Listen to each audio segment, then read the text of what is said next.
Добро вечер во емисијата Отворена. Започнуваме гледачи вечерва во овој термин ќе се обидиме да разговараме со еден човек кој нарече си го заборавихте, вие помладите или оние во позрели години, како мене например, а некои воопшто не го познаваат. Меѓутоа некои толку добро го познаваат што ќе им биде мило да го видат на малите екрани. Сега може со камерата да го дадеме кој е тој човек. Ова е Милан Камчев. Инаку бил председател на собранието на општина Кавадарци, тоа е функција што сега ја има Митко Јанчев. Значи градоначалник на општина Кавадарци. Тој е познат орален хирург во општина Кавадарци и пошироко. Господин Камчев инаку долго време бил присутен во јавниот живот во Кавадарци, бил директор на општата болница Кавадарци во еден период кога таа почнуваше да работи. Сега тоа е малку поголема здравствена организација. Бил председател на општинската организација на Сојуз на комунисти на Кавадарци. Несто како ООН на СДСМ денеска, меѓутоа тогаш на Сојуз на комунисти. Бил председател на Стоматолошка комора на Македонија, на Република Македонија, председател на Демократска алтернатива во годините кога се појави оваа партија во Македонија и уште многу функции. Човек кој бил присутен во јавниот живот во Кавадарци. Докторе, добро вечер. Добро вечер на вашите гледачи. Добро вечер за сите во студиото и добро вечер за тебе, Маријан. Многу често по социјалните мрежи го имам искажувано моето мислење, не само за тебе, него за цела екипа на своевремено РТК, кој што мислам дека ако се вратиме назад да правиме споредувања со многу сега национални телевизии, вие бевте тогаш подобри. Драго ми е да еден од последните мохиканци. Дака, ова емисија прави РТК. РТК е бренд кој останува и со мене веројатно може би ќе остане, не знам како ќе биде един. Во секој случај јас имав желба да живее РТК, бидејќи 26 новинари кога го бевме, 26 луѓе кои ја правевме таа телевизија не е малку и тој потенцијал на новинари и техничари беше страшно силен и многу организиран. Да, апсолутно. Имам и учествувано со свој допринос да се поддржува таа екипа и тоа е вистина. И за жал тоа во овој момент на нашиот град многу му фали. Тоа беше јавна организација која отиде 2005-2006 година, ја уништи, буквално општеството ја уништи, за да им даде за право на приватните медиуми да бидат присутни на овој. Сега и приватните медиуми имаат проблеми со својот опстанок. Такво време дојде, значи после 15-16 години сега и локалните, регионалните телевизии и радија се во криза. Меѓутоа тоа е друга приказна. Да се викнав како човек кој долго време ја следи состојбата во Македонија, во Кавадарци, како човек кој е алфа и омега во здравството во Кавадарци. Исто така би рекол дека сте алфа и омега и во стоматологијата, во максиофасцијалната хирургија, една од најтешките хирургии кои воопшто постојат. Докторот Камчев од 74 година па до сега работи како приватен стоматолог, има своја приватна ординација и не само што Фондот за здравство не го оштетува, туку напротив го храни со пари. Тој е човек кој исклучиво работи со своите две раци и исклучиво со својот квалитет дава придонес кон општеството, кон Македонија. Еден од ретките живи, активни наши лекари кои има што да каже. Затоа и го викнав во студиото и сакав да поразговарам за бројни работи што ни се случуваат сега. Докторе, како се чувствувате сега во ова време, 22 година? Кога бевте вие млад човек? Да, потенцијал. Па многу млад остарев. Затоа што на 28 години бев председател на на собрание. Добро. И цело време живеам со многу сериозни проблеми. Меѓутоа, тоа пак ми даваше и снага, затоа што секој пат гледам дали оставам некакви траги во работењето. Да, разбирам. А во здравството сум од 74 година или тоа сега ако се сведи да се натрупаат годините, некаде повеќе од 47-8 години веќе работам активно во здравството. Добро спомнам дека не сум пензионер, активно работам се уште. Горд сум што фондот за пензијско и инвалидско осигурување не го штетам, него напротив околу 100.000 евра му имам опростен. Да. И сметам дека меѓу другите работи за кои што малку треба да спомнеме како треба да се однесуваме како работници и тој факт сакам да го потенцирам, иако ете тој е мој личен допринос.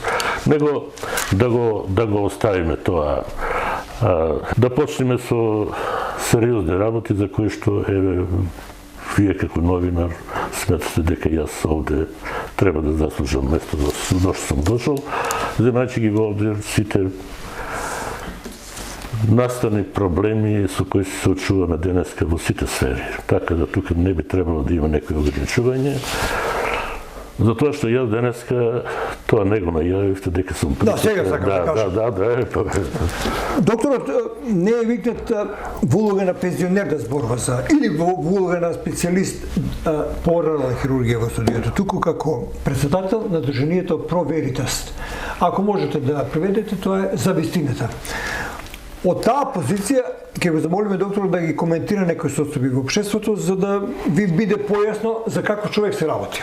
Меѓутоа, тоа сето ќе биде направено со усул, со цел да се допре вистината. На крајот од овој наш разговор ќе проговориме до каде Македонија може да ги издржи овие проблеми и ќе не биде ли? Тоа е основното прашање. Докторе, да почнеме од здравството. Да. Ви сте долго време присутен во здравството, вие го направивте здравството во Македонија и во Кавадарци, учествувате во неговото устройство и на законските нормативи, па и на некои градежни сектори кои и ден денеска функционираат. Да, тука во здравството имам апсолутен континуитет.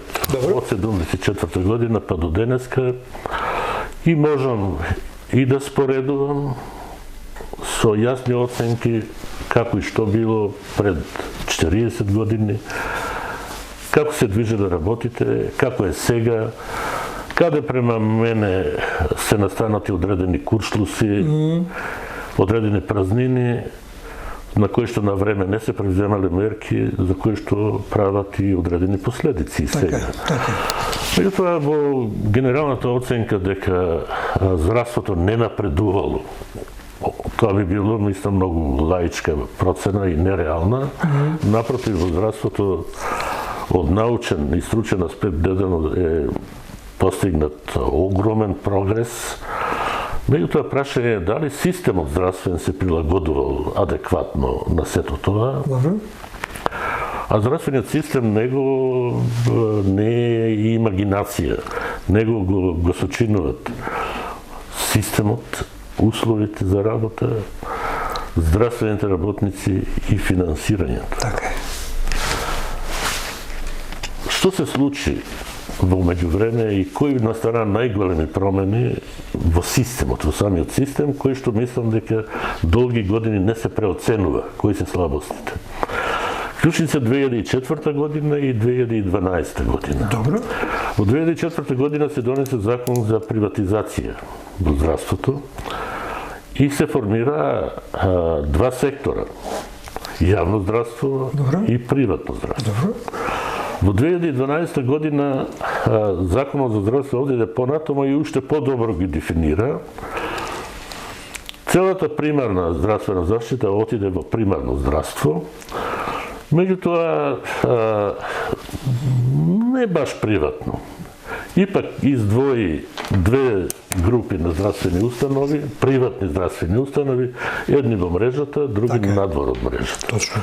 За да биде појасно за нашите гледачи, оние кои што се во мрежата се финансирани од фондот за здравствено осигурување тоа е пак државно финансирање, а оние кои што се надвор од мрежата исклучиво обстојуваат или треба да обстојуваат со наплатување на услугите од пациентите, со лични средства на пациентите.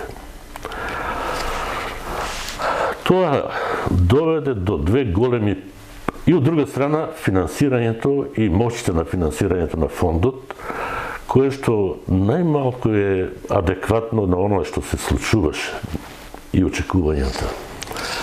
Тоа услови до две големи преселби. Добро. На кадрот? На кадар, на докторите и сестрите. Добро. Да не забораваме, за мене работот столбот на медицината и на здравството се медицинските сестри, за кои што не случајно и најмалку ги има сега. Едната преселба е во приватните болници, Добро. другата преселба е во странство, на докторите и на сестрите. Тоа случи од 2012 година тој период. Тогаш почна, тогаш почна тој процес. И сега имаме состојба да немаме доктори, да немаме сестри. Моќите на фондот и натаму е слаба, таква. Значи, Мици селате сега докторите овде каде? Да, апсолутно. Тој процес се повеќе станува поинтензивен и во колку не предземеме ригорозни мерки во тој правец, ние ќе останеме без доктори и сестри. Здравството е пред сериозен испит, заправо државата е пред сериозен испит, како да го спаси здравството. Сега, ако го слушате парламентот, во кој што према мене се веќе слушат многу несериозни расправи, имаме две здравства. Едното е здравство на ВМРО и друго здравство на СДСМ. Здравството на СДСМ и на ДУИ како владеачки партии е многу моќно, организирано, се справува со сите проблеми, а истото здравство, сега префрлено во атарот на ВМРО ДПМН е распаднато, корумпирано, непотентно воопште и за воја на вистината не е точно нити едното, нити другото. Точно е само тоа дека и едната и другата партија не прават ништо сериозно. Владеачката која што вика дека е многу добро, за 5 години 3 министри става во здравството, кои што немаат време ни да се запознаат со персоналот, а не со проблемите. И не случајно веќе 5, 6, 7 години се збори за клинички центар кој што само се збори и нереално се предпоставува. Кој го одржува сега здравствениот систем? Здравствениот систем, ви тврдам дека во овој момент го одржуваат сепак докторите и медицинските сестри и други здравствен персонал, кои што повикувајќи се на својата совест и етика и хуманост, сепак дават. Сепак они се првиот и најзначајниот столб кој што системот го одржува. Не е распаднат, сериозно е загрозен, од аспект да снемаме кадар, меѓутоа тој се уште се држи и има сериозни, за многу брзо време и на многу лесен начин ние да го направиме стварно ефикасен здравствен систем. Најлошата карика е просторот, условите во кои што се работи. За среќа ние во Кавадарци не сме во таа група. Да, вие ги следите во државата. Тврдам, бидејќи ја градев болницата, тврдам дека тоа е најдобрата болница во Македонија, со најхуман поглед и филозофија на лекување на болните. Тоа што во последните 15 години малку се инвестираше во реновирање на болницата, тоа е слабост на човечкиот фактор, на менеджментот, меѓутоа, за воја на вистината, во последните години, во последните 4-5 години, сегашниот менеджмент на болницата се разбира, каде што прв е директорот, презема доста активности да се болницата доведи во прав ред, да се створат услови какви што треба од просторен аспект, па и во опремувањето, и тоа е започет. Независно од тоа што тоа се донации, тоа не се државни инвестиции, само меѓутоа добро изменаџирање од апсолутно. И ние во здравството никогаш не смееме да се ослониме само на фондот, а да не инсистираме да се одредени грантови, одредени помош од организации кои се мощни, затоа што таму се инвестира. Секој кој што инвестира во здравството, инвестира за себе, не само да... Проблемот на кавадаречкото здравство од аспект на простор и опрема, мислам дека може да се оцени добро.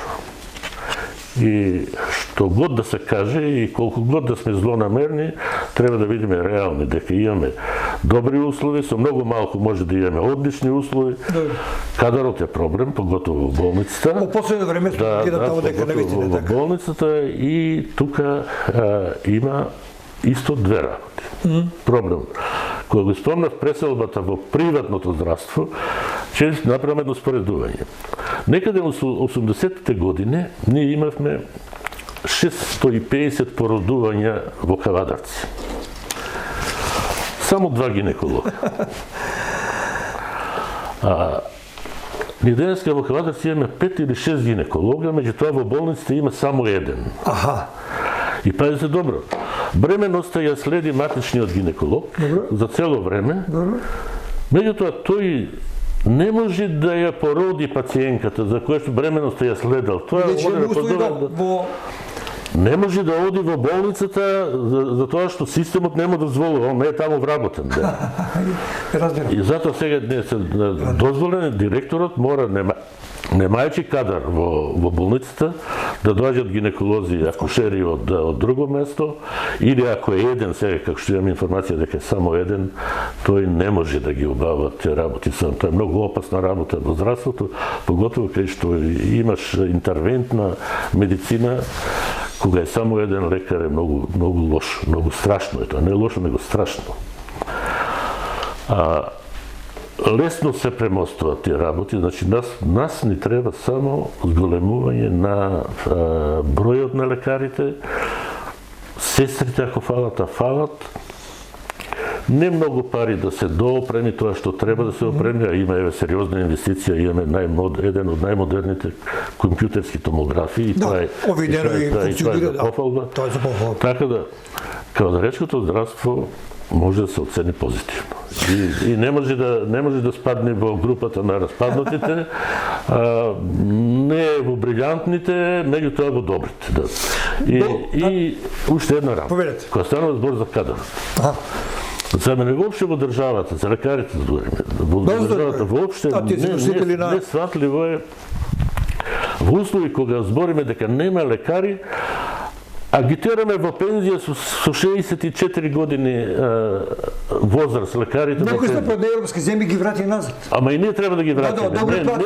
Не само што не треба да ги отераме во пензија, него треба сите пензионирани кои што на кавадаречки да кажам се држат на умот и не им се тресат раците, треба се вратат.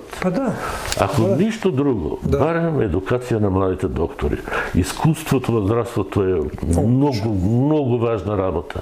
Многу важна работа и младите мора да се озреваат, и без 5 години нема созревање на лекар. Дали е тоа општи лекар, дали е стоматолог. Треба пракса. Така да сега како се доведени во ситуација за екзистенција, или треба веднаш да рипни во ладна вода и приватно да работи, па сам како се снаоѓа, или мора да фати пасошот и да оди за Германија. Ова второто, за жал, е најпогубно за државата. Тоа е многу страшно, со феноменот на иселување. Уопште од сите области, сите струки, тоа го зафачи здравство, дури можда и најмногу. Така е. Најчувствителни сме во тој сектор. Кога ни бега лекар, ние остануваме боси. Сега, имаше една анкета пред 15 дена. Добро. Точно за што мислат граѓаните за не во Кавадарци, во Македонија, што мислат граѓаните за здравството. Многу интересно да 40% од анкетираните имат изјавено мислење дека ништо не чини. 30% дека закажувањето е проблем. Терминологијата. И овие 3% веднаш ги разбирам. Навистина мој термин, кој што беше добра реформа во здравството. Како предлог, да? Да, меѓутоа очигледно дека има проблеми. Долг период чекање за закажување, па таму кој ќе се појде на терминот, пак 2-3 сати мора да се чека за тоа што се јавуват 1, 2, 3, 4, 5, ако не и 10 приоритетни упути. Така да веројатно и тоа е многу лесно да се види што и да се исправи. Меѓутоа, оние што зборат дека ништо не чини, тоа треба да се анализира. И сега, ако поидите до 10 сати или сега ова време на клиниките, на Универзитетскиот клинички центар во Скопје, на клиниките по чакалните, тогаш веќе се приближувате кон мислењето на оние кои што викат дека ништо не чини. Условите се многу лоши. Вистина. Многу лоши се условите и потребата од клинички центар за Македонија е насушна потреба, меѓутоа и јас си дозволувам да го кажам своето мислење дека не клинички центар како што како што беше со 500 милиона евра, кои што тогаш и тоа само така од прилика проценки кои што сигурно ќе одат до милијарда, да се почнеше, него треба сосема поинако да се види, треба да се види некои области кои што не мора да бидат во таа зграда на клинички центар, треба да се види по градовите. Кој е најголемата вредност на Квадаречката болница? Прво е нова, модерна болница, иако е 30 неколку години стара. Второ, има огромен простор околу себе да се шири и се наоѓа во центарот на Македонија. Те разбирам. Од кај да тргнете за И од Гергелија Скопје исто време. Да, така. И несватливо е да нашата политика, а политиката е крива апсолутно, не може да се договори за една реалност и како да се инвестира. Многу лесно се решава тој проблем, меѓутоа немаме време да збориме. Тоа би требало 2 емисии да разглобуваме. Само за здравство. Да, иначе би тврдам, на позиција на министар за здравство, тој проблем јас би го решил за 2 години. Браво. Да. Ама не со декрети. Има многу, ајде да не ги разглобуваме работите. Вие само ако земите дека на сега на територијата на клиничкиот центар колку земјиште има во центарот на Скопје, која е таа вредност? Која е таа вредност на тие објекти? Само тие ако се проценат и ако се они понудат некому, тој ќе изгради клинички центар без да се задолжуваме други. Да разбирам, поентата ви е... Ама, добро, тоа е моје гледање и да завршиме со здравството со пак една констатација. Кавадарчани немат право да бидат загрижени.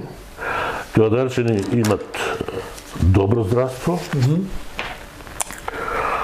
Оно може да биде и одлично. Едино што фали одредено реновирање на објектите и кадар, кој што исто така треба да се створи. Добро рекоте ви, кадрот е многу важна работа, особено искусните лекари. Треба да се створи. Може ли да се вратат лекарите на работа со декрет или со закон? Со декрет и со закон не може да се вратат. Со декрет и со закон може да се прераспоредат они од јавните здравствени установи. Меѓутоа... Да се понуди едно решение. Решението само во зголемувањето на платите. Добро, не треба повеќе. И да ви кажам дека не се тоа многу пари. Не се тоа многу пари. Јас правев едно свое согледување за да дојдат некаде околу 800 евра просечна плата во здравството. Нема потреба повеќе од 250-300 милиона евра. Ние, ако земиме што се губиме во други области, тоа се многу мали пари. Сега, да не бидеме неправедни, да не одземаме времето со здравството, затоа што тоа би било многу себично од мене. Јас ќе ве потсетам на една изјава на петата премиерка на Израел. Голда Меир. Голда Меир беше легендарна премиерка на држава. Нејзината изјава стана за Израел завет. И еве, сега ќе интерпретирам, мислам, нема дословце. Она вика, ако сакате да имате земја во која што вашите черки и синови ќе се вратат. Ако сакате да имате земја во која што вашите черки и синови ќе излегуваат од неа само за време на празници. И ако сакате да имате земја која што нема да се плаши од својата иднина и од потеците кои што ги превзема за иднината, треба да направите само две работи. Првото е корупцијата да ја прогласите за национално предавство. И сите кои ще се фатат на корупција да бидат осудени до 7 колено. Добро. И второто е највисоко платени треба да бидат наставниците, докторите, војската и полицијата. И после тоа за сите важи работа, работа, работа, работа и само работа, и дека никој не може да те храни сам ако не се храниш, никој не може да те спаси сам ако не се спасиш, и твојата држава е само твоја. Наш соговорник е доктор Милан Камчев. Почитувани гледачи, зборуваме за здравството. Довршете мисля така. Има многу прашања за вас. Сакав да се надоврзам на оваа изјава, веднаш да се надоврзам на образованието. Образованието е можда уште во полоша ситуација од здравството. Поготово од аспект на финансирање. Да не збориме многу несречни обиди за реформи се случија. Сега имаме ситуација да немаме учебници и јас пред 2-3 недели слушав една многу несречна изјава од министерот за здравство, што вика дека немаме пари за да отпечатиме учебници. За образование? За образование, дека немаме пари да отпечатиме учебници. Ако образованието не добие апсолутен приоритет, дури и пред здравството, се е во него. Од образованието очекуваме да имаме доктори, од образованието очекуваме да имаме инженери, од образованието очекуваме да имаме полицајци, од образованието очекуваме да имаме политичари. Се очекуваме од таму. А личност една комплетна почнува да се формира уште за време на Градинки. Замислите, како изгледа една воспитувачка која што детето од 2-3 години го имате да го гледа, да го воспитува, да носи одговорност за него како родител и да работи за минимална плата. За 20 дарки, 23-4. Замислите како изгледа една учителка прво оделение, за која што во првите 4-5 месеци не се знае кој дете како ќе стане и кај да оди и што прави. Таа сите треба да ги стави во ред и да ги не само да ги учи, него да ги воспитува. Како е оценет тој труд? Многу важен. Многу важен. За мене број 1. Затоа што пак ќе кажам дека ние од образованието очекуваме да имаме и доктори, да имаме и инженери, да имаме и професори, да имаме се.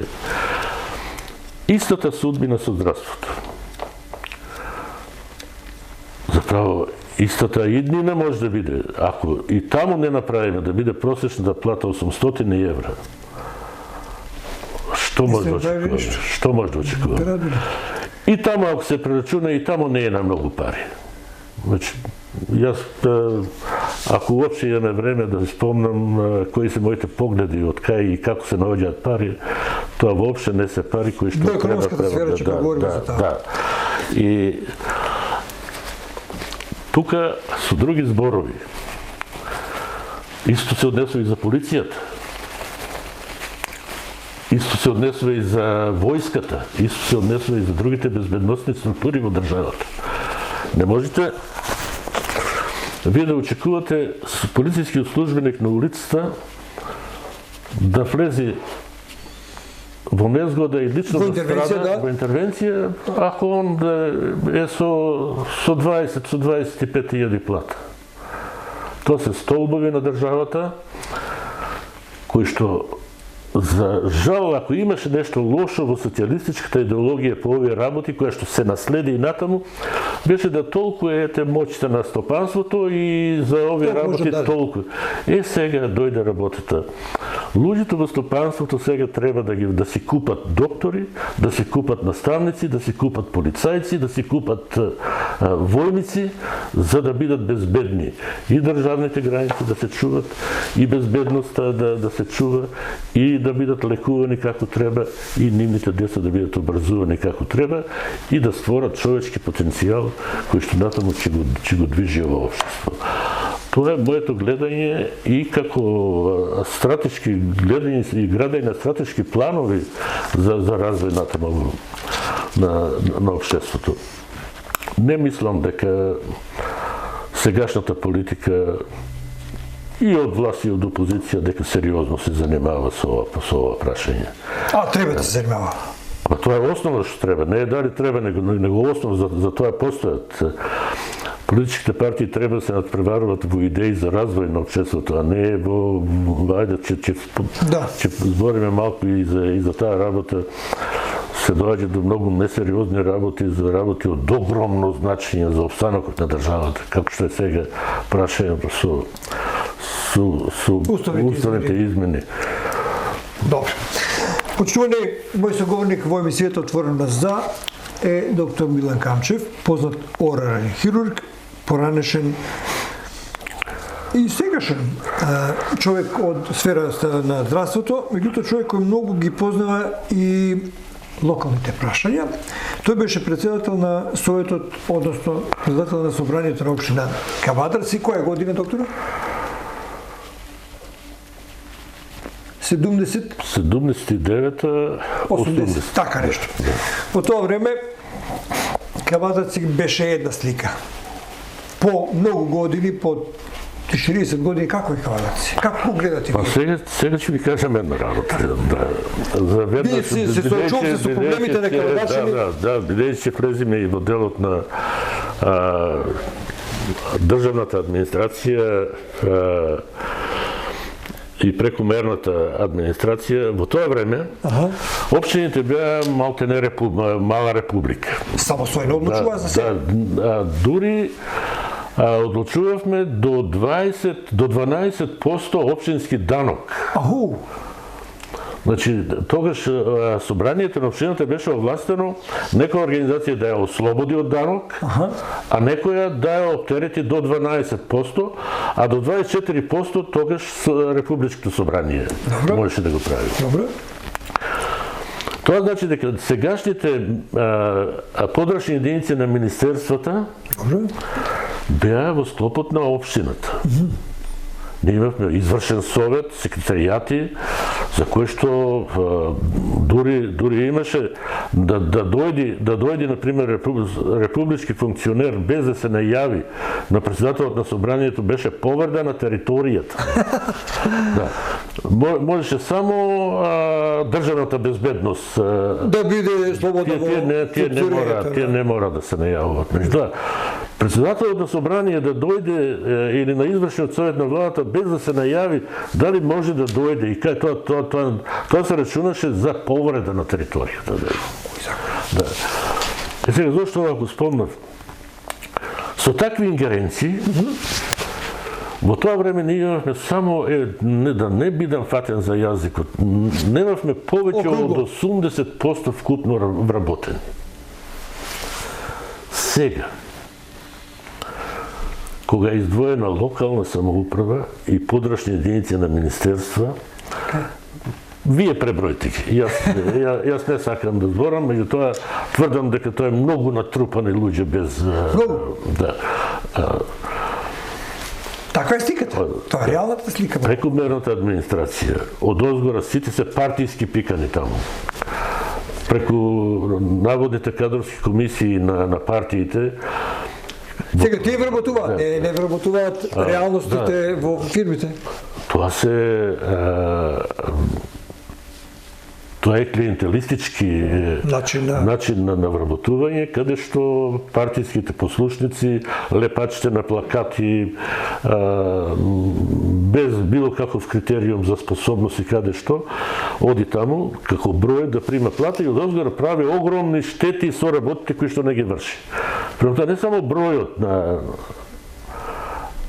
што е прекумерно. Нема стручна работа, нема квалитет. Нема и тие кои што се неспособни да работат, кои што друго освен да биде корумпиран. Ајде. Да. Која е работата? Да. Основното кое што сигурно не чини е прекобројните вработувања. И мора не само кај нас, тоа се случува секаде. Него сега прашањето беше како да комуналната изградба во градот. Како ја струвате? За волја на вистината и за наша среќа се јави еден човек кој што се вика Митко Јанчев. Неговиот мандат до сега 5 години, 4 ова прва година од вториот мандат. Во комуналната изградба во Кавадарци, што се стори, према мене е поголем, заправо многу повеќе од колку сите претходни мандати, освен да го извадим делот на социјализмот. Таму се направија капитални објекти кои што периодот до 80-те, така да кажем. Да.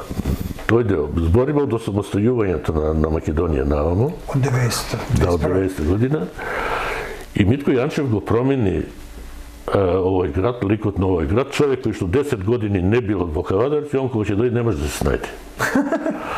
А јас правам пак многу споредувања со Битола, со Прилеп, со Велес. Битола за нас беше град. Сега не сакам да ги навредам битолчани, меѓутоа нека дојдат да го видат Кавадарци. Во иста држава живееме, во исто општество живееме,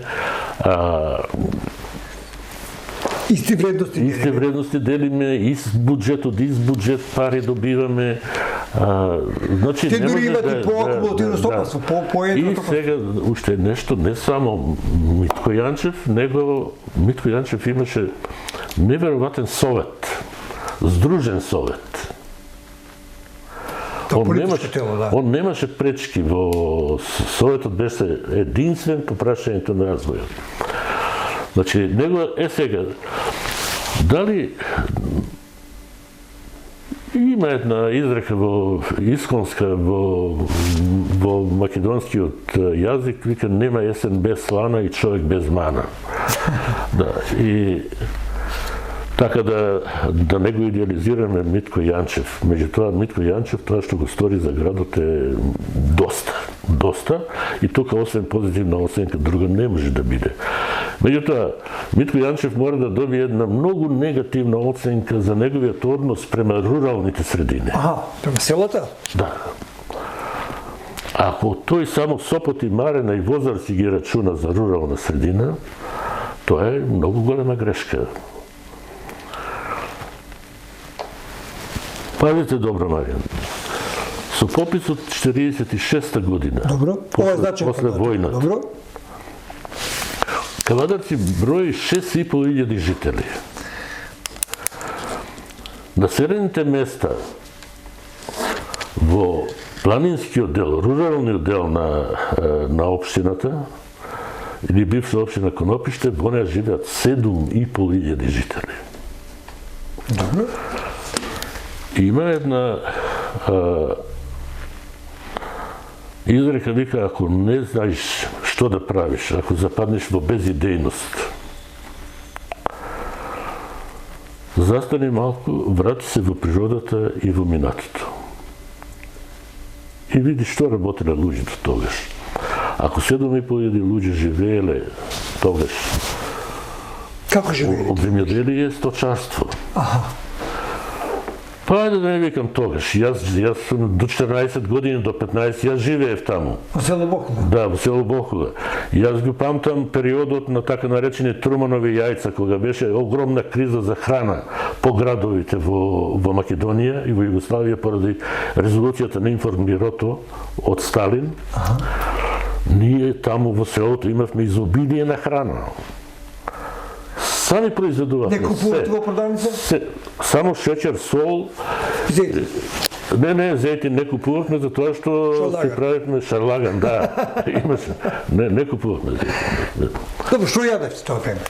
Што се јаде на село? Се имавме месо во изобилие, млеко во изобилие, мед во изобилие, зеленчукови растенија, зеленчук, да. Имаме храна во изобилие. И тоа без пестициди, нели? Во време кога беше огромна криза по градовите, кога се имат редици за да се купи било што. И едно семејство броеше колку луѓе? Да. Па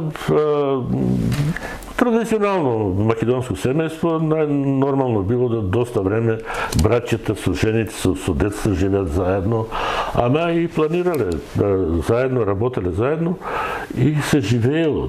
И покрај тешките услови, да. Ова го зборам од аспект, значи ние треба сега да направиме најново, да се вратиме, да тргнеме од тој факт да тргнеме, па сега на модерен начин како да се вратиме. Ако таму има 3000 хектари обработлива земја, ако таму се шумите, ако таму се водата, тоа е отстапница на градот. Јас само ќе спомнам сега кога беше ковид пандемијата и карантините. Ја 2 месеца со фамилијата бев таму. Не ти осетив карантин. Си ги шетав нучињата без маски по полето. Селото беше полно. И тогаш вака размислува. Видите сега една ваква трагична ситуација. Види што значи селото и овој дел да се одржува, да се мисли на него. А замисли, кога дојде војна, дојде Бог да чува, ние кога збориме историјата се повторува, ние треба да знаеме дека историјата се повторува и со поплави, и со земјотреси, и со војни, и со се. Каде би одел овој град, каде би оделе овие луѓе, ако ние таму оставиме рушевини?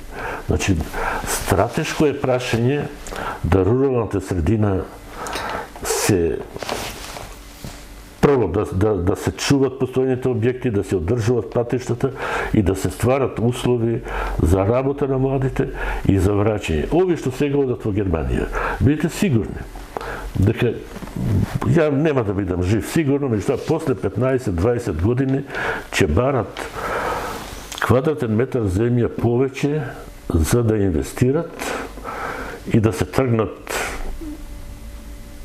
од климата во Германија, од климата во Холандија, од климата оваму, и сите тие ќе барат таму да си одат.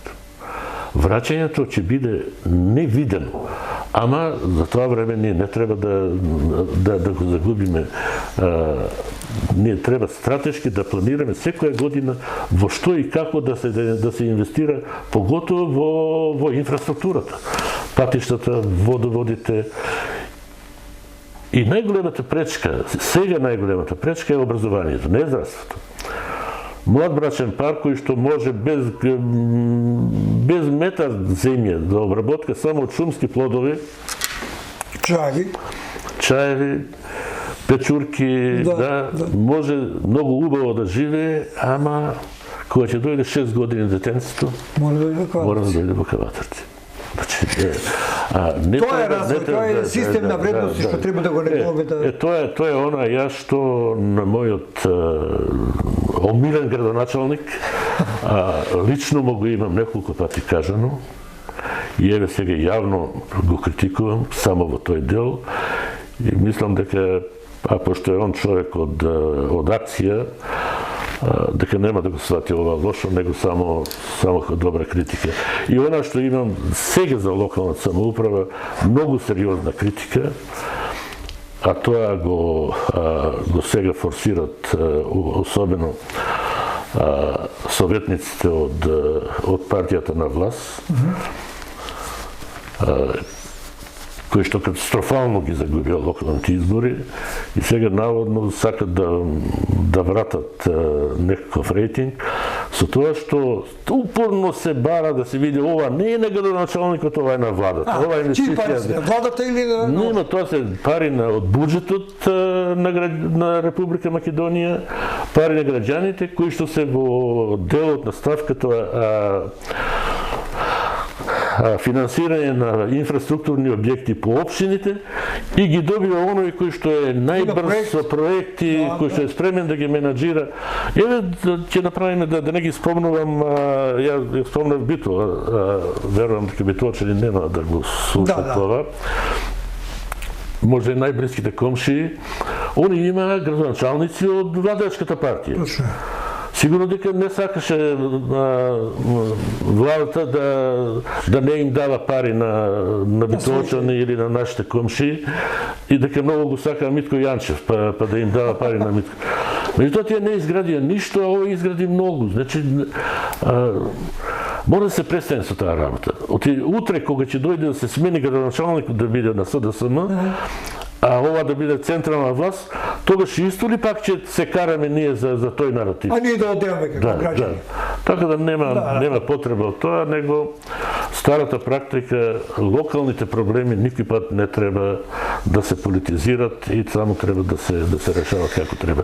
Значи, и ова да го заокружиме со тоа што Кавадарци е ипак добро, сепак е Кавадарци добро и ако би јас, например, модел за развој и за работа на град во Македонија, еден од првите би го посочил Кавадарци. Да дојдат на курс. Да дојдат на курс во Кавадарци, градоначалници многу. Има и други добри Кумановски градоначалник, исто така.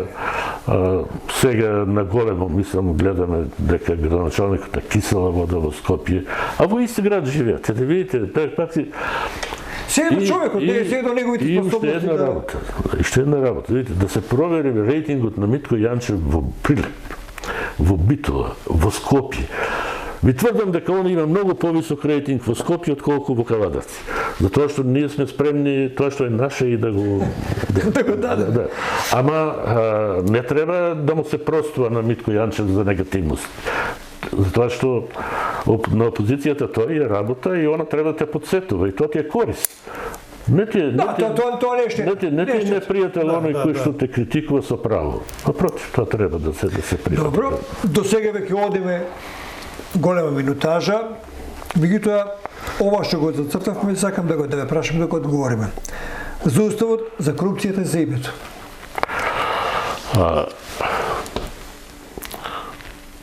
Името, со името го продадовме нашето најголемо богатство. И не дека, јас не сум сигурен, например, кога би ми некој прашал, добро, ти да беше премиер тогаш, што ќе стореше? Да. Не сум сигурен дека немаше исто да го сторам. Меѓутоа ќе сторев нешто друго. Во измените на Уставот ќе внесивме ова, ќе важи од оној момент кога Македонија ќе влезе во Европската Унија. Вие разбирате поредицата, да. Ние бевме прелагани. Не сме влезени, 5 години помина 4 години. Ние бевме грубо прелагани. Доаѓаше овде Тереза Меј. Доаѓаше Ангела Меркел. Макрон ни се појавуваше преку видео пораки. Да не збориме овие што се чиновниците во Европската Унија, бирократи, европски бирократи, Могерини. Тие ни зборија променете го името и готово е. Нашето референдумско прашање беше дали сте за влегување во НАТО и во ЕУ со прифаќање на Преспанскиот договор.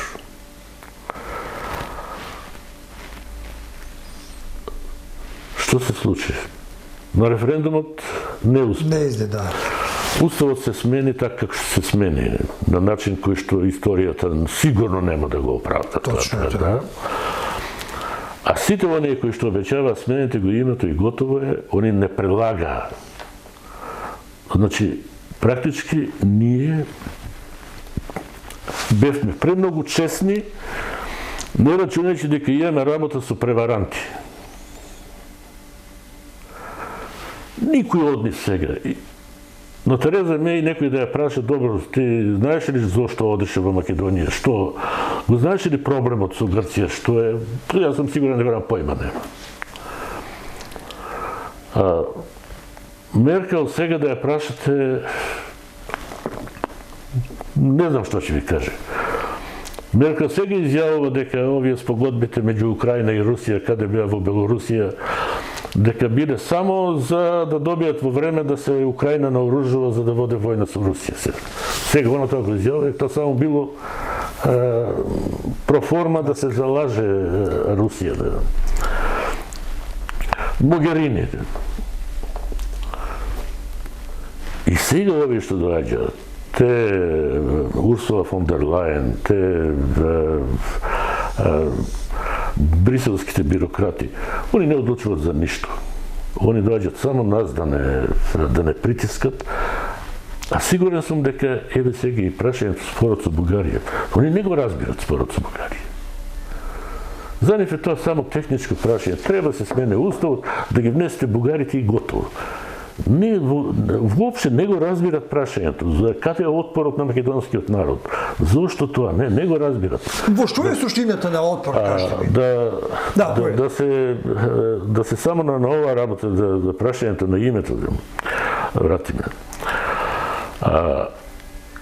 Јас верувам тој огромен притисок било кој на таа позиција како ќе го поднел, не знам, меѓутоа се сеќавам добро да еден од пратениците, ми се чини дека беше Илија Димовски.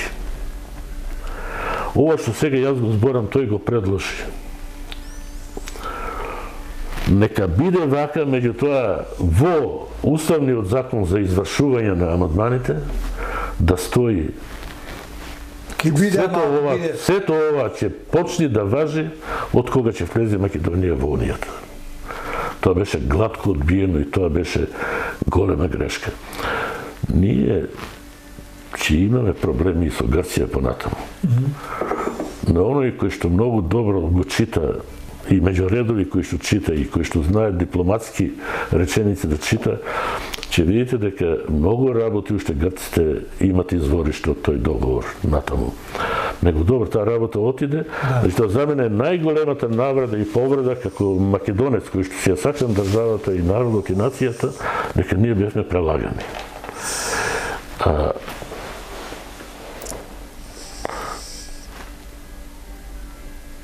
За мене е зрела ситуацијата сега кога и бугарите тргна, во ова, да кажам, една фашистичка агресија. За мене е зрела ситуацијата да седнат пред се нашите две партии македонски. Да седнат, они носат одговорност.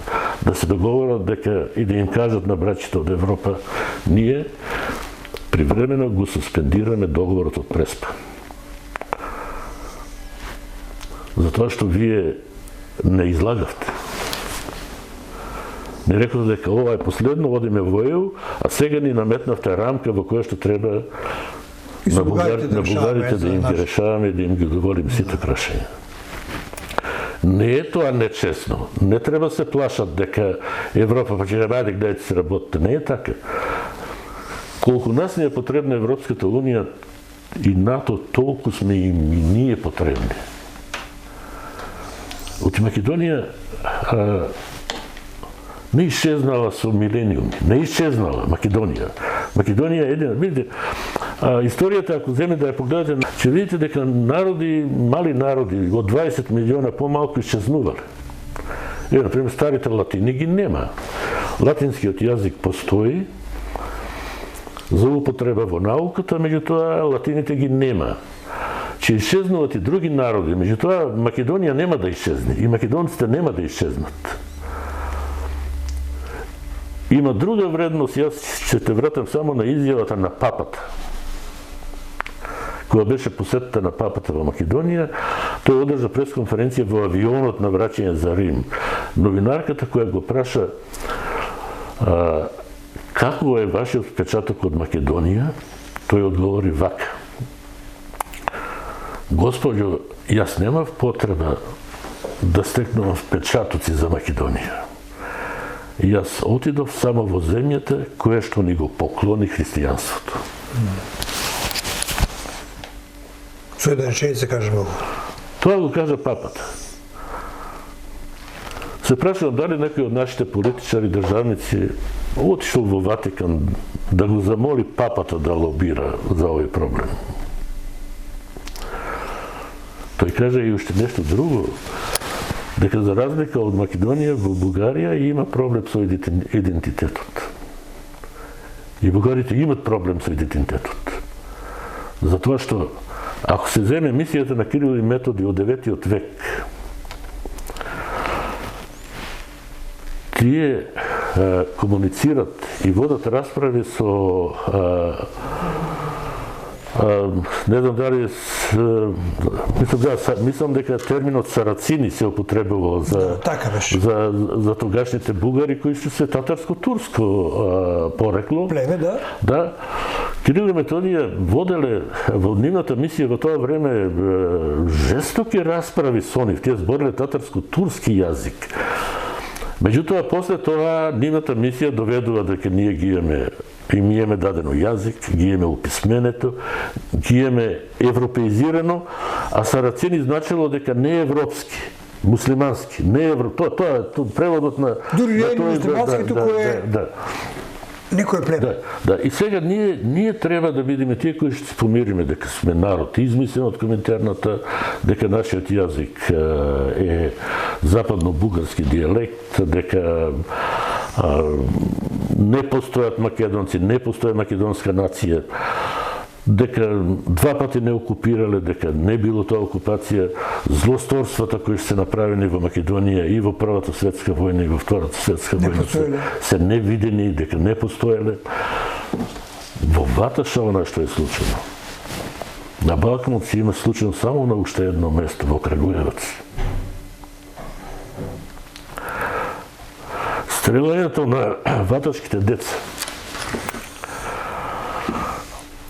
не треба се гледа од аспект на 12 животи човечки згаснати. Не разбирам. Тоа е порака на еден крволочен систем кој што е спремен се да прави. Тоа треба да го заборавиме. Па дури не се не извинија после долго време. Никогаш нема да се извинат за тоа што тоа е со векови градена доктрина. Во таа доктринација за нив и Македонија децата во основно образование учат дека духовна столица на Бугарија е Охрид. Цела наука е прегната, цела историја е прегната. На прославата на 3 март сега, националниот празник на Бугарија, кој што го слави Сан-Стефанскиот договор, сега ни прати јасна порака. Во изградбата на бугарската држава и државност од тој хан кој бил последниот, па до сега сврстани се великаните Даме Груев, Пито Гули, Гоце Делчев, Јане Сандански. Маријан, тоа е македонската химна. Точно. Да. И еве сега ти добро спомна, министерот за надворешни работи на Бугарија ни се понуди вчера да учествува во промените на уставот. И сега кога станува збор за промените на уставот и внесување на бугарите, треба да се прават стварно строги дистинкции. Меѓутоа не е дистинкции како што не убедува некој од... некој, тоа многу често го употреба министерот Маричич и портпаролот на СДСМ. Дистинкција, ако ги внесеме бугарите во уставот, било дека не сме били ние бугари, дека еве бугари. Со тоа дека ние тоа мислам дека тоа е недозволена дистинкција и такво нешто, тоа е залажување на народот и еве со сет почит према бугарите. Ја немам никаква омрза, напротив, е многу пријатели бугари. И бугарскиот народ воопште нити е фашизоиден, нити е непријателски настроен према нас. Фашизоидна била, фашистичка државата била, тоа треба да ги разликуваме тие работи. Меѓутоа, кој сега ние ќе го внесеме? Што е нашата преамбула? Да ги внесеме бугарите, сега вака да ги внесеме. Што стои дека? Тргнувајќи од вековната борба на македонскиот народ за слобода и осамостојување на државата, темелите на Илинден, темелите на Асном, Добро. македонскиот народ прво беше национална држава Македонија, меѓутоа сега со последните измени дека македонскиот народ и делови од народите Тоа делови ми се ме буни.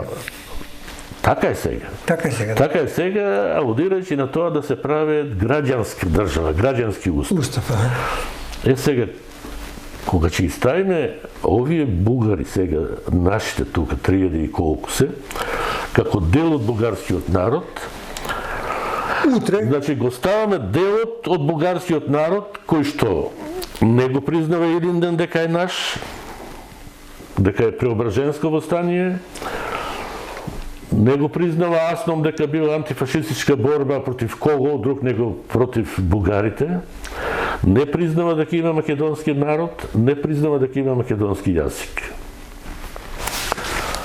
Дистинција ли е тоа? Не е дистинција, тоа е равенство. Тоа е чисто равенство. И сега, во овој, за мене е неверојатна несериозност. Па да ви кажам дека може и од двете македонски партии. До една страна СДСМ повикува да ги Мицковски и ВМРО да ги напишат амандманите, овој викат ние не даваме промена на устав. И сега од друга страна се јавува нов предлог, ама пак од аспект на ајде сега да не го употребам зборот, и ќе го употребам чивија, да, ама хрватскиот. Јасно дека нема да биде ни едното ни другото. Не можеме да... Виновници за оваа работа се две партии, македонските, СДСМ и ВМРО. И они се одговорни да седнат, да согледат што значи внесувањето на бугарите во овој момент. Има ли мегдан, а има, да се таа преговарачката рамка малку промени? Тоа не е Библија, па и Библијата дури сега... сега дури и Библијата е променета во еден дел на штета на Македонија. Ова е многу сериозна работа. Порано Библијата стоеше во западните земји дека се јавил Павле, човек од македонецот се јавил а сега стои човек од Македонија. Значи тоа не е исто, кој е човек од Македонија и човек и македонецот. Да. Ние го имаме сега председателството на Шведска во Европската унија. Таму стои на шведските и Норвешка. Сега не можам да... Таму стои дека уставот може да се промени само прво избори, па после може да се промени устав. Ќе да разбере ли тоа председателство ако ние кажеме дека ние немаме мандат за промена на уставот сега, дека 80% се луѓето против промена на уставот во Македонија, и од одговора дека ние не можеме да прифатиме преговарачка рамка во која што историски прашања ќе одлучуваат и можност некој да не блокира. Ќе не разбере. И од друга страна, последниот извештај на американците за Стејт департментот за развојот на демократијата во светот стои вака. Во Македонија нема дискриминација на бугарите, а во Бугарија има на македонците. Ете ни ветер во грб, да ние побараме подршка и од америчка амбасадорка, и од сите и од Америка, да ништо друго не бараме, само нека ги внесат македонците, барем оние 17 пресуди колку се да бидат регистрирани во Бугарија, од Меѓународниот суд за човекови права, од вашиот суд, господо европјани, од вашиот суд. Да, внесете ги нив. И на крајот сигурно се поставува прашањето, многу се збори, што губи Македонија ако се внесат во бугарите во уставот. Македонија нема ништо да загуби ако се внесат бугарите во уставот, ако Бугарија се откаже од аспирациите, од тезите дека нема македонски народ, дека нема македонски јазик. Вие во преговарачката рамка имате изјава на Бугарија, еднострана изјава дека Македонија никогаш, заправо Бугарија никогаш нема да го признае македонскиот јазик. Што значи тоа? Тоа значи петиот кец во ракал. Кога ќе дојде, се може да испреговараме, се да затвориме. На крај, бугарскиот парламент треба да направи верификација за влегување на Македонија во Унијата. Его кецот. Не се наивни работите и се поставува прашање дали има ли излез од оваа ситуација и дали Македонија ќе биде оставена. Нема да биде оставена. Само Македонија не смее да си дозволи да биде прегазена, поготово за обстанокот на идентитетот на народот, јазикот, историјата. Се вика дека глобалистите протна една теза дека во историја не се живее. И сега таа се злоупотребува. А се поставува прашање зошто историјата им е толку важна на бугарите, зошто им е толку важна на грците. И на западноевропските земји. А бидете вие во Рим кажете дека Рем и Ремул не ги доела волшицата, тешко ќе се промените. Тешко ќе се проверите. Да кажете, ајде бе, тоа е смешна работа. Кај ги доела волчицата. Ама она не ги доела. Ама они ја измислиле таа легенда. И на тоа го темелат. За значењето на Римската империја. Да. Према тоа, мислам дека се препотенцира, дека сега ако не го смениме уставот и готова е работата, а јас лично сум убеден дека за многу скоро време, толку многу ќе се променат работите во светот, па и во Европа, нити Европската унија ќе биде ова што е сега, поготово начинот на одлучувањето, нити НАТО ќе биде ова што е сега, поготово на начинот на односите меѓу Америка и европските земји, затоа што војната во Украина покажа една друга работа. Таму победник ќе нема. Сите што мислат дека ќе има воен победник, таму победник ќе нема. Таму ќе има само настрадана Украина, ќе има 300, 400 или колку, ако не и милион млади животи изгинати. На крај се ќе дојде да се договара меѓу Америка, Русија и Кина, нова поделба на светот, на економските сфери. Европа ќе се отрезни колку загуби со ова и кој добива. Во Европа веќе настанува јасни отпори за оваа работа, затоа што тие луѓе беа навикнати да живеат добро, комотно, сега веќе таму почнува да се стегат домашните буџети. Така да ова војна ќе заврши, само ќе заврши без победник, ќе заврши со настрадана Украина, со многу изгубени човечки животи и натаму секое помагање на Украина со војна помош, со средства за убивање, за мене нехумано помагање. Благодарам. Одиме повеќе од саат време и ни остана корупцијата или колку корупцијата како појава во општеството му смета на македонското општество. Ке завршиме со ова, бидејќи одиме повеќе од час време на... Корупцијата е рак рана. Ја имаме ли во за сите општества, ја има секаден во светот. Не, ја споменавте во вашиот дел на... Ја има секаден во светот, меѓутоа таму во светот, во земјите во кои што владее правото и праведноста... Таа се сече од корен. За Израел. Се гони. Се елиминира. Тој ќе биде фатен како дека прави корупција, он одговара. Ние на некој начин во овој момент имаме дури култура на корупција. Да, ми се допаѓа овој термин. За нас веќе тоа стана нормална работа.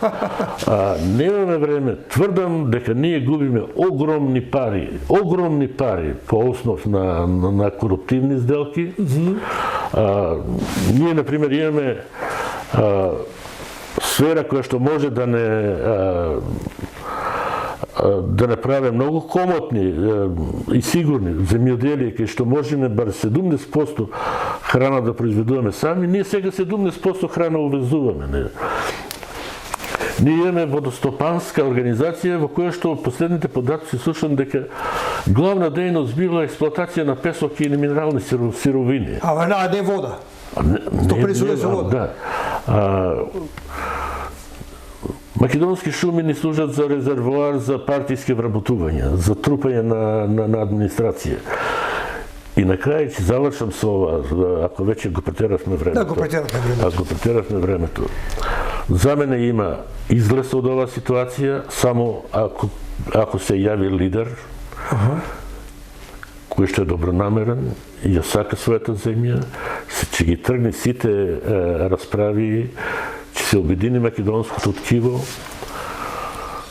ќе се избегни етничкиот апартхеид кој што сега постои во државата, а проблемите лесно ќе се решат. Само се бара единство. Има една стара поговорка дека оној кој што го створил проблемот, он е дел од проблемот и он не може да го реши. Млади политичари, млади луѓе со други гледања, и тоа и се случува. Ја многу често го употребувам терминот дека додека не се роди лидер од улица, нема ние да ги надминиме проблемите кои што ги имаме. Тоа се случува. Гледате еден Максим Димитриевски, градоначалник на Куманово, не формира уште партија, он веќе достигна 5% рейтинг. Зошто? Затоа што е многу јасен. Многу јасен е во тоа.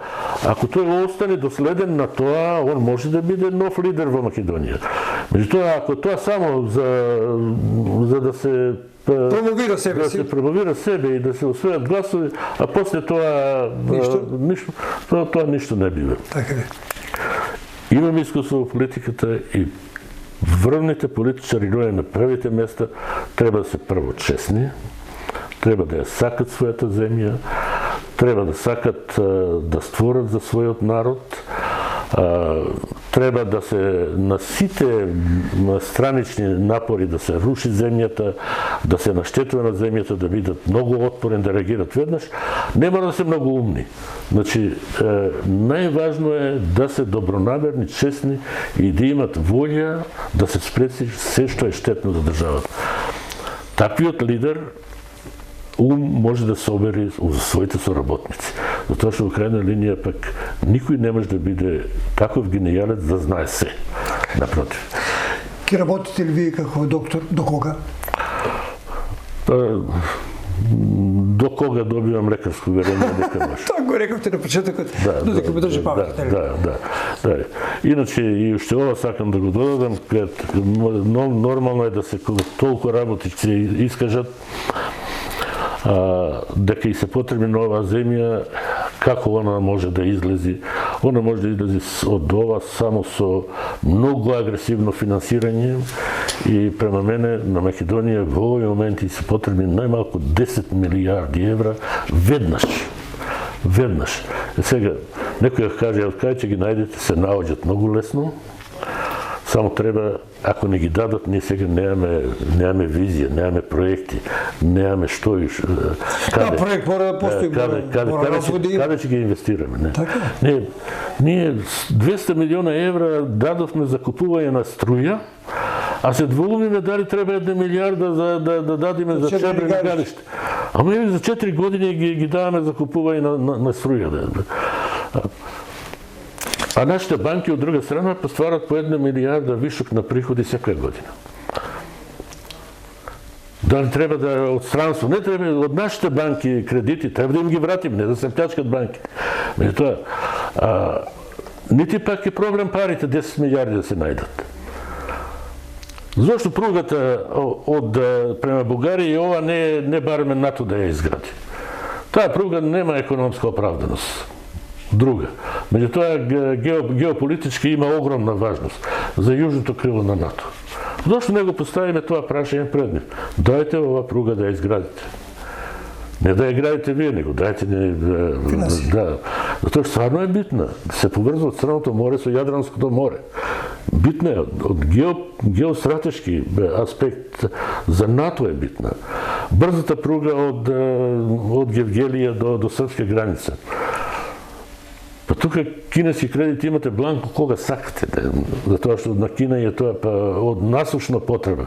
Солунското пристаниште го имат, од Белград до Будимпешта градат брза пруга, барат од Солун до нивните роби до однесот. Да. Ама, Океј, докторе, фала многу што ми бевте гостин. ви благодарам. Сигурно на уште две емисии ќе поканата, направиме со вас, бидејќи имате анализа на состојбите во општеството и во Македонија. Посакувам многу здравје, многу успех во вашата работа и да се видиме пак. Благодарам. Почитувани гледачи, малку бевме подолги од предвиденото време, меѓутоа се надевам дека не попустно минавте 1 час со нас во рамките на емисијата Отворено за. Пријатно и секој добро.